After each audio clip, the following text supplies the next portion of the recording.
प्रेम एक थोक बनेर आउँछ अनि सब थोक लिएर जान्छ।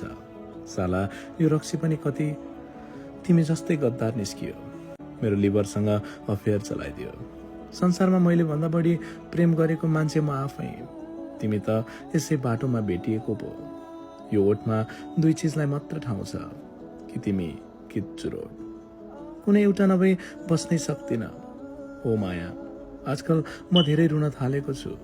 कहिलेकाहीँ लाग्छ नवजात शिशुहरू पनि म जत्तिकै रुँदैनन् होला। अनि उनीहरूको रुवाई र मेरो रुवाईमा के फरक छ र? उनीहरू चिच्याएर रुन्छन्, म चुपचाप रुन्छु। रोएर चाहेको कुरा पाइने भए संसार अहिले आँसुमा डुब्थ्यो होला। छोयो, भोग्यो अनि सकियो। यसरी निमेषभर झिमिक्क बलेर निभिजाने प्रकाश जस्तो प्रेमको के अर्थ? सबैभन्दा नराम्रो लत त यादहरू रहेछन्। अनि प्रेमिका ती पनि लतै हुन्। पाउँदा चरम आनन्द, नपाउँदा छटपटी, बेचैनी, डिप्रेसन आदि आदि। तिमीलाई नसम्झेको कुनै क्षण छैन। आँसु खसालेर रोएको कुनै दिन छैन।